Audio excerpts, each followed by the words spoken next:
Your host, Anali Reyes. We are so excited to talk about taxes today and kind of guide you guys through questions that are very common and a little bit of advice from our own experiences about taxes. But before we do that, I do want to kind of break the ice that we say, kind of get into the show today. And I want to ask Anali, what is your favorite thing to do after work or school? Yeah, I like when I read this question, I automatically thought of sleep.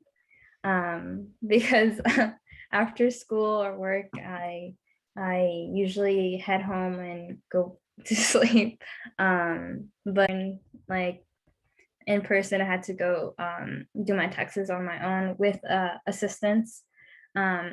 But yeah, it's important to do your research ahead of time. I think it is very beneficial, and I've seen like videos. I'm not sure if you have Santy, of people saying if you do this, you save money from paying the government.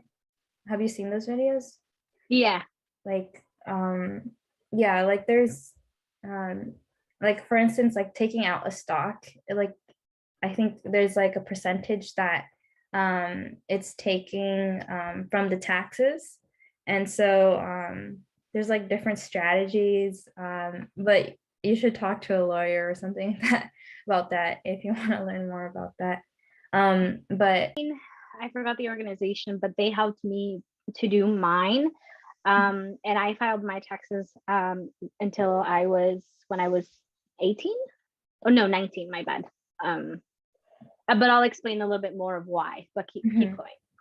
Yeah, so for me, I wasn't earning that much money when I was 17. So I didn't have to file taxes 2 years ago. So yeah, and I went to the North Marin Community Services, and they help for free for low and middle income taxpayers.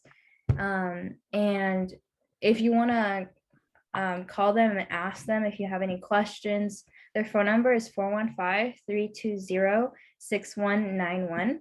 And you can also make an appointment to file taxes. And I think it's better if you call them today or sooner, because they're doing appointment only. So if you want to if you need help filing taxes, it's best if you call them and see if there's any appointments available to get help with filing taxes. And their address is 1907 Nevada Boulevard Center, and their Gmail is marintaxaid@gmail.com. We'll make sure to have all this information in the comments on Facebook and YouTube. But like I said, like on the poll, they're asking the gross income. And so Santy will talk a little bit more of what's the difference from gross versus net income. Thank you, Anali, for all of the awesome information and recommendations. I forgot to mention in the beginning of the video that we are in no way professionals in taxes. We're just giving kind of like the overhead, so you can take whatever we're sharing and kind of take it and seek guidance with professional people who work with taxes and income. But just because when we got into the work area, we had no idea of how things work. So we wanted to share things that we kind of thought were important. So the gross versus net income. So when your gross income is the amount of salary or wage your employer pays you before any taxes have been taken. So usually sometimes in your taxes, they'll take federal tax, and depending on your state, it's a different amount of state taxes. And then after you take all of those taxes, you come with your net income, and that is everything, the money that you earn after you pay taxes. So for example, the paycheck that you get, you'll see like they took out like maybe 3 different things. And so at the bottom, once they took all of that up, that is your net income, and the original one that you got is your gross income.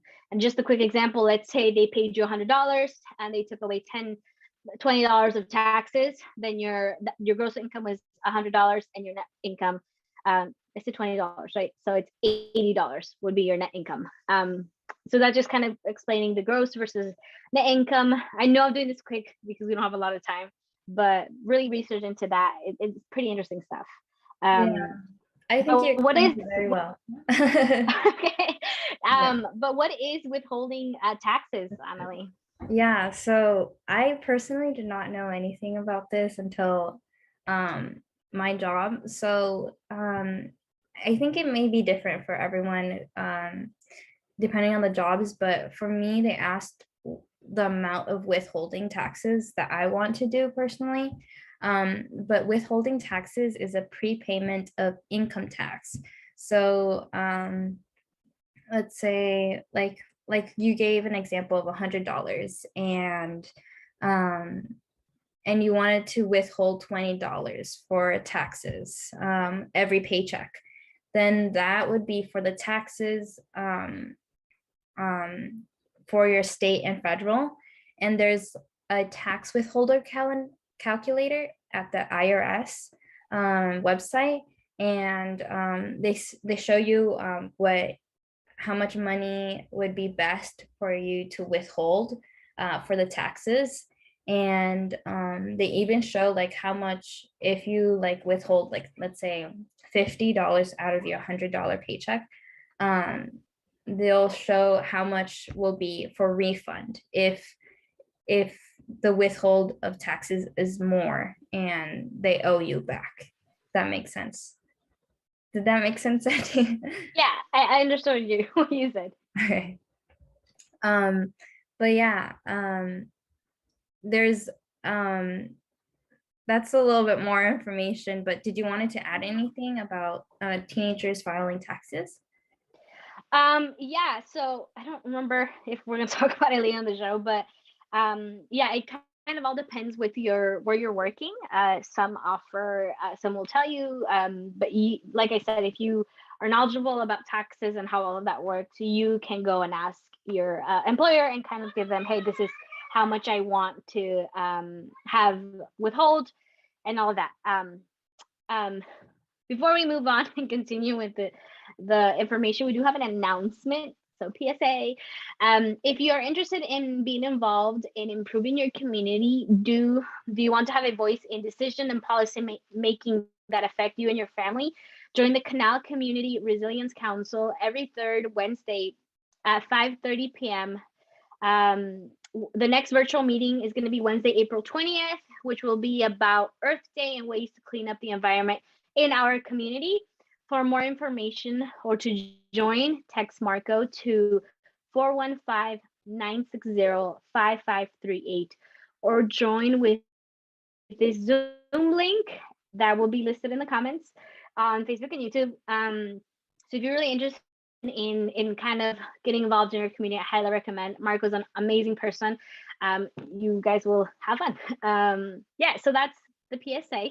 And with talking about should teenagers file taxes, this kind of also depends on if you're filing independent, which means, for example, the reason why I didn't file for taxes until I was 19 was because I was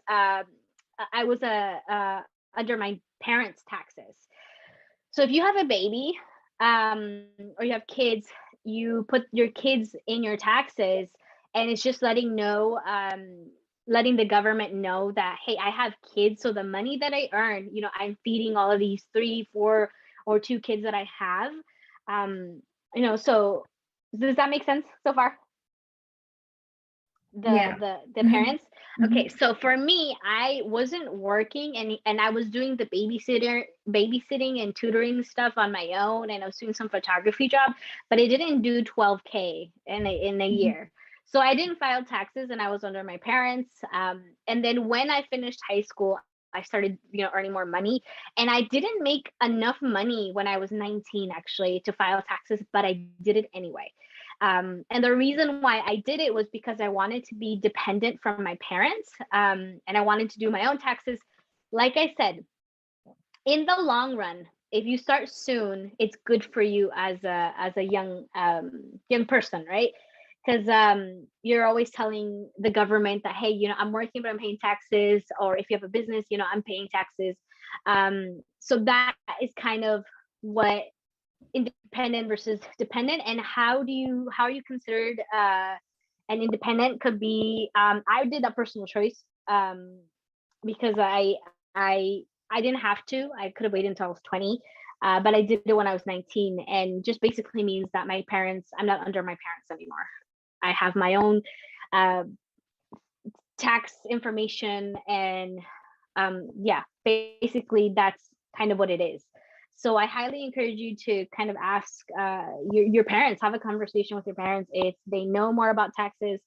Have a conversation with them. I know my dad was very helpful, and my dad, he didn't really guide me. He was just like, I want you to go on your own. And that's kind of why I did my taxes at 19, even though I didn't make enough money.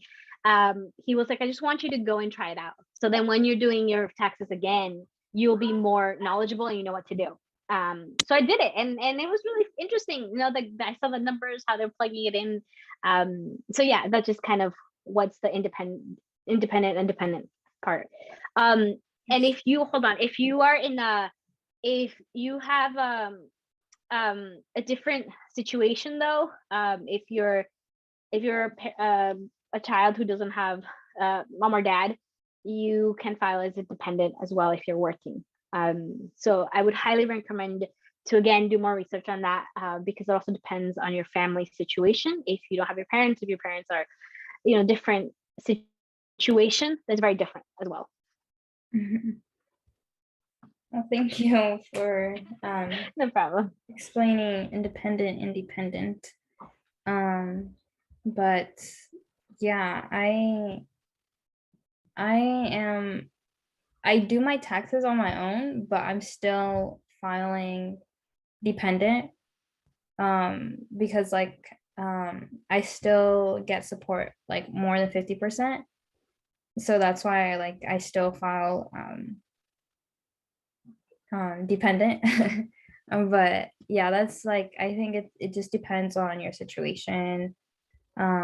So but always ask questions to your parents or anyone around you who can give you guidance with taxes, because taxes can be confusing and it's a lot of information about taxes, and it can be really complicated at some points. But there's also FAFSA that's related to taxes, so it's a lot. But there is consequences if you do not file taxes, so it's important to be more aware of when you should file taxes and if you need to do it. So if you do fail to file taxes, then you're subject to failure to file penalty. And this is if you do not have any reasonable cause for your failure to file timely. And if you do not pay your taxes in full, then it may be subject to failure to pay penalty. And there's also an application that you can file for an extension for payments, but the IRS has to approve it. So the sooner the better if you want to file for an extension. And I have the link for the application. We'll make sure to put that on the comments for Facebook and YouTube. And there's also interest if you do not pay the full amount of money that's due. And this includes when getting the extension. And there's no penalty for failure if your file is due for a refund. However, you do risk losing a refund altogether if you file a return or otherwise claim a refund after the filing date has expired. So you must file within 3 years of its due date for a refund to be allowed in most instances. So you may even get money back when you file taxes. So that's something that you make sure that you're not missing out, especially if you're low income and you need some money for like like anything that is like causing you stress, there is a chance that you might get a refund. And then after 3 years, if you do not file for taxes, the refund statute prevents the issuance of a refund check and the application of any credits, including overpayments of estimated or withholding taxes to other tax years that are underpaid. So all of this information that I got was from the IRS website. So if you want to look back again, we'll make sure to have that website information on the Facebook. But there is penalty, so it's important to stay on top of that. And I know Santy and I, we need to do it next week to make sure we don't fall to that. But yeah, anything else that you wanted to add, Santy? No, I love how you refer back to the IRS website and just to do more research. And yeah, another question that people have is, do you do taxes even after retirement? If the only source of income that you have is from your Social Security benefits, then you do not have to pay federal tax return income. But if you have other sources, then you do have to pay income. My bad. You have to pay taxes. But I don't want to talk too much about that because retirement is a little bit from here. But Anali, do you want to talk more about how the 401k is related to the retirement though? Yeah, so the 401k is basically a it's a hold on, let me look it's a retirement saving and investment plan for employers. Some of you guys may apply to a job that has other benefits, and 401k is part of something that's related to your job.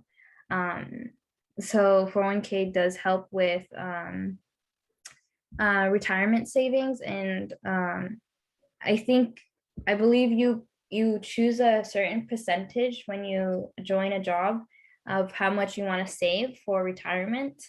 And then there's like other complicated stuff. But yeah, so basically what happens is when you retire, let's say you're a teacher and you decide to retire, all of that saving money that you have given to the IRS, every month you'll get a paycheck for the 401k.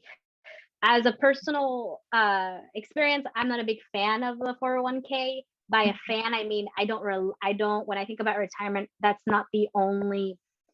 like the last thing that I consider my retirement plan. Here's why. Because I know a lot of people that when they retire, the checks that they get is like $800, sometimes $500, sometimes 1K. And we live in a very expensive place. And as time goes by, things get more expensive. So then that's why you see a lot of people that are way older that still continue to work because that savings isn't enough for the lifestyle that one has. Which is why I highly encourage for people and young adults to not rely solely on the 401k as your savings for when you retire. Always think of another way for you to have a retirement plan. Trust me, it's one of the biggest financial advice that I keep hearing and that people keep telling me about. So it is considered like a savings. But like I said, personal opinion, it's not my number one or top priority. We are near the end of the show, and I really want to talk about the undocumented people, so people who don't have a social security. So as you know, to be able to work legally in the United States in an organization or a company, you do need a social security number. And however, I always ask myself, okay, what if you don't have a social security number, but I do know people that do file taxes and they don't have one? How does that work? So here's the thing that's interesting with the government is that you don't need to have a social security to have a business. And when you have a business, then you can file taxes because you're not employed by someone. You create your own business.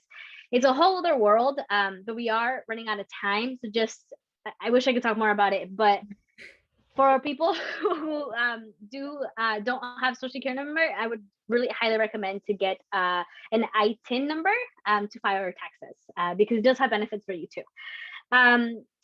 Anyways, do you have anything else to add, Anali? We're really tight on time. Yeah, There's so much good information. Yeah, there's so much about 401k and the Roth 401k. But we hope you guys learned a little bit of information of taxes, and always ask for professional help if you need help with filing taxes. That's all for me. Thank you guys. We'll see you next